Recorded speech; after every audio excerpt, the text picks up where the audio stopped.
बोलो जयकारा, बोल मेरे श्री गुरु महाराज की जय। सौभाग्यशाली प्रेमी गुरुमुखो,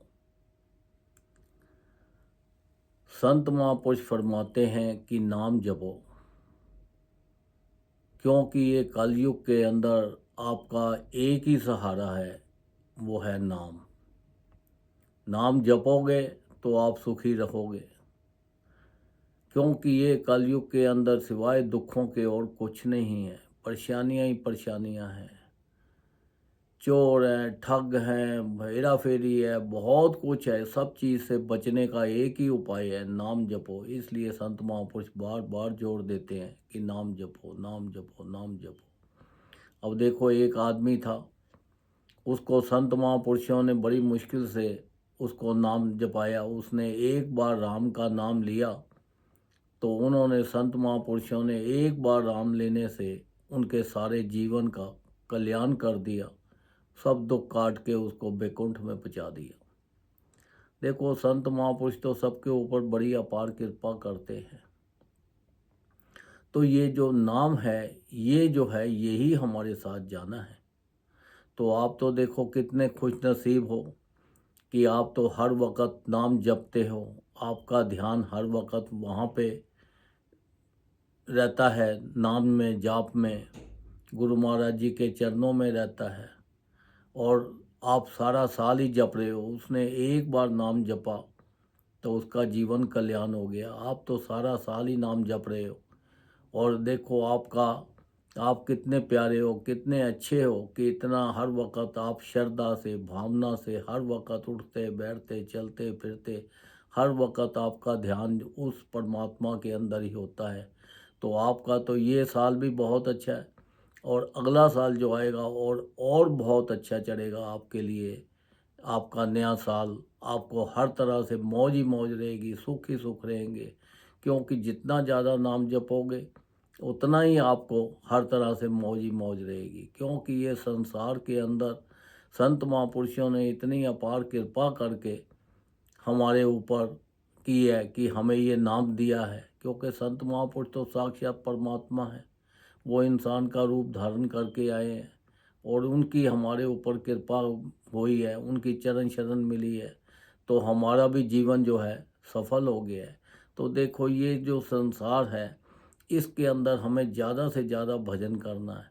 ये संसार को अपनापन मत समझना नहीं है। हमें यहाँ पे अपनी मालिकाना हक नहीं जमाना। हमें ये नहीं सोचना कि हम मालिक हैं, ये यहाँ इस चीज़ के, हम ये प्रॉपर्टी के मालिक हैं, हम घर के मालिक हैं, हम गाड़ी के मालिक हैं, हम किसी भी चीज़ के मालिक हैं। हम मालिक किसी चीज़ के नहीं हैं। क्योंकि ये जो संसार है, ये एक सराय है, ये धर्मशाला है, और ये एक जस्ट लाइक होटल है। हम आए हैं यहाँ पे कुछ दिन के लिए ठहरना है, और फिर हमने चले जाना है। और क्योंकि अगर हम किसी भी होटल में जाएं या धर्मशाला में जाएं तो हम कभी ये सोचते हैं कि ये हमारी है? नहीं, हम यही कहते हैं कि भैया हम आए हैं, थोड़े दिन ठहरेंगे और चले जाएंगे। ये जो संसार है, ये भी एक धर्मशाला है, ये भी एक होटल है, और यहाँ पे भी हमें ज़्यादा देर नहीं रुकना। थोड़े टाइम के लिए ही हम आए हैं, और ये जो है, इसका हमने आनंद लेना है, सुख लेना है, और यहाँ पर ज़्यादा से ज़्यादा भजन करना है। संसार के अंदर अपना जो मालिकपन, जो हम कहते हैं कि अब मेरा मेरा मेरा, जैसे ही हम मेरा मेरा कहते हैं तभी हमें दुख होते हैं। हम बोलते हैं ये परिवार मेरा, घर मेरा, परिवार मेरा, चीज़ें मेरी, सब कुछ अपना। जब मेरा कहते हैं तो हमें दुख होगा, जब मेरा है ही कुछ नहीं। ये जितनी भी संसार के अंदर चीज़ें हैं, ये सब परमात्मा की हैं, भगवान की हैं, और ये सब यहीं की यहीं रह जानी है, और हमने बीच में से चले जाना है। ये संसार, वो कहता है, दुनिया के मेले हरगिज कम ना होंगे, अफसोस के एक दिन हम ना होंगे। ये संसार तो ऐसे ही चलते रहना है, संसार के अंदर कोई कमी नहीं रहनी। क्यों कि हमने ही चले जाना है। क्योंकि हम तो यहाँ कुछ टाइम के लिए आए हैं, तो हमें तो अपना टाइम जो है, हमें ये जो मनुष्य देह मिली है, इसका पूरा लाभ लेना है। ये मनुष्य देह मिली है, इससे हमें संसार के सुख भी लेने हैं, और अपना लोक और परलोक दोनों सुखी करना है। क्योंकि ये जो मन है हमारा, ये इधर इधर इधर इधर भागता है, तो भागने दो, वापिस आ जाएगा, अपने आप आ जाएगा। अब कहीं पे भी जाता है, अब यहाँ से मान लिया जाए किसी दूसरे शहर में चला गया, किसी दूसरी कंट्री में चला गया, तो मन ही तो है, शरीर तो नहीं गया। मन गया ना, मन गया तो आ गया। अगर हम शरीर को भी साथ लेके जाएं, पहले वहाँ की टिकट लेंगे, फिर वहाँ के रास्ते में धक्के खाएंगे, फिर वहाँ पे इतना परेशान होंगे, फिर हमारे इतने दिन लगेंगे, इतना टाइम खराब होगा अगर शरीर को भी साथ लेके जाएंगे तो इसलिए मन है, जाता है, जाने दो। अगर मन किसी अच्छी जगह पे जाता है, किसी सत्संग में जाता है, किसी संत महापुरुषों के दर्शनों के लिए मन ध्यान हो जाता है, शरीर तुम्हारा नहीं मानता, भाई हम नहीं जा सकते, शरीर रोगी है या किसी वजह से हम नहीं जा सकते, तो हमारा मन वहाँ चला गया, तो समझो अच्छी जगह पे गया तो हमें पुण्य मिल गया। अगर किसी खराब जगह पे चला भी जाए मन, तो हमें उसका कोई पाप नहीं लगेगा, क्योंकि मन ही गया। अगर शरीर साथ जाएगा तब परेशानी होगी, किसी गलत जगह पे मन के साथ साथ शरीर भी चला गया तो तब परेशानी हो जाएगी। तो इसलिए मन के पीछे आप मत भागो, मन जहाँ जाता है जाने दो। मन को, अपने मन जो है, इसको कोशिश करो कंट्रोल करने की, कि भैया इधर इधर ना भागे, ज़्यादा से ज़्यादा संसार के जो चीज़ें हैं, जो भजन है, ज़्यादा ये जो तन है हमारा मिला है, शरीर मिला है, इससे संसार के काम करने हैं। जो मन मिला है इससे भजन करना है, हमें ज़्यादा से ज़्यादा ध्यान करना है। देखो संत महापुरुषों ने हमारे ऊपर इतनी अपार कृपा करके, कि देखो उन्होंने सोचा, संत महापुरुषों ने, कि ये कलयुग है, जीव का जो ध्यान भजन में नहीं लगना, तो इसलिए उन्होंने हमारे लिए 5 नियम बना दिए, श्री आरती, पूजा, सत्संग, सेवा, सिमरन और ध्यान, जो श्रद्धा सहित करे निश्चय हो कल्याण। संत महापुरुषों ने देखो हर वक्त हमारे ऊपर कृपा ही करते रहते हैं, कृपा करके 5 नियम बना दिए। जिस परिवार में ये 5 नियमों का पालन होगा, उस परिवार के अंदर भी किसी चीज़ की कोई कमी नहीं रहेगी, वहाँ पे भी सुख ही सुख रहेंगे। तो देखो इतनी अपार कृपा हमारे ऊपर वो कर रहे हैं, तो हमारी ड्यूटी भी बनती है कि हम ज़्यादा से ज़्यादा भजन करें, ज़्यादा से ज़्यादा उनके हुक्म में चलें। जितना हुक्म में चलेंगे, उनका भजन करेंगे, तो उतना उनको भी प्रसन्नता होगी और हमारा भी लोक और परलोक दोनों सुखी हो जाएगा। क्योंकि ये संसार इतना खूबसूरत है, इतना खूबसूरत है कि हमारा जो ध्यान भक्ति की तरफ जाता ही नहीं है। जब भजन में बैठते भी हैं तो ध्यान हमारा इधर इधर इधर इधर भागता रहता है, तो भजन में तो लगता नहीं है। तो ये देखो इतनी उन्होंने अपार कृपा की है, कि अगर देखो संत महापुरुष फरमाते हैं, कम से कम जीव को 24 घंटे में, ज़्यादा नहीं तो 2 घंटे तो कम से कम भजन करो। 2 घंटे अगर कंटिन्यू नहीं बैठ सकते तो 1-1 घंटा करके करो, 1-1 घंटा करके नहीं बैठ सकते तो आधा-आधा घंटा करके बैठो। जितना ज़्यादा से ज़्यादा हो सके भजन में अपना ध्यान दो, क्योंकि ये भजन ने ही हमारे साथ जाना है, हमारे साथ और कुछ नहीं जाना है। ये जो भक्ति है, यही हमारा लोक और परलोक सुधारती है। क्योंकि देखो लोग कहते हैं जी, संसार के अंदर कोई भी देखो जाता है जीव, तो वो क्या बोलते हैं, कहते हैं जी स्वर्ग लोक चला गया, स्वर्ग लोक चला गया।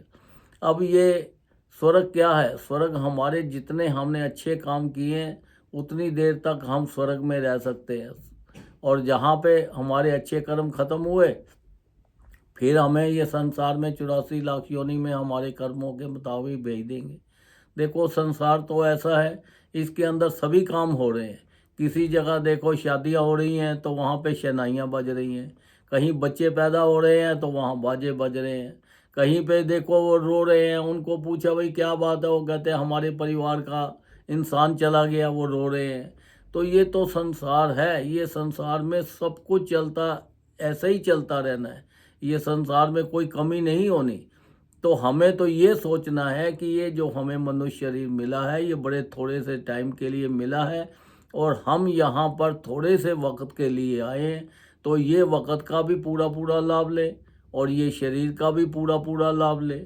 क्योंकि हमें यहाँ पे थोड़े टाइम के लिए हम आए हैं, यहाँ का सुख भोगने के लिए, यहाँ की मौज लेने के लिए। सुख और मौज किस में है? भजन के अंदर है। संसारिक चीज़ों में न सुख है न दुख है, ये हमें एक महसूस होती हैं।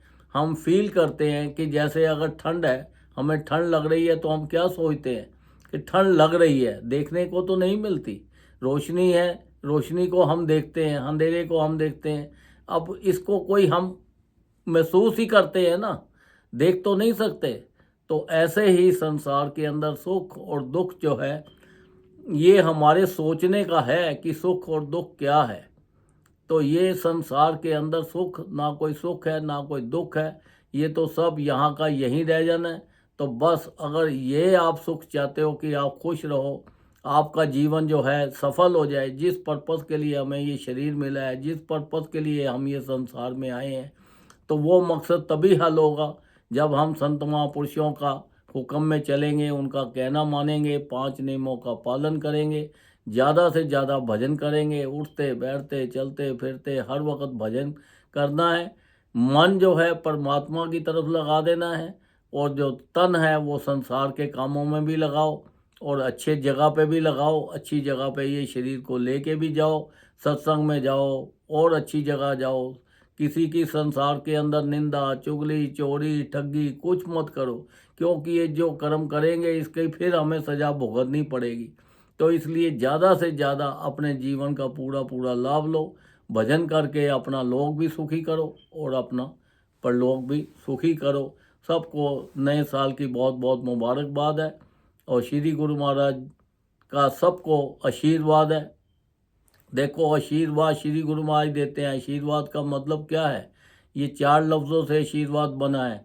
श्री मीन्स आ मीन्स आयु बढ़े, श्री मीन्स लक्ष्मी बढ़े, वाह मीन्स वंश बढ़े, और दा मीन्स दया बढ़े। सारी चीज़ें संत महापुरुषों ने आपके ऊपर निछावर कर दी हैं, तो फिर भी अगर हम सारी चीज़ों का फ़ायदा ना लें तो फिर तो हम ही मूर्ख हुए।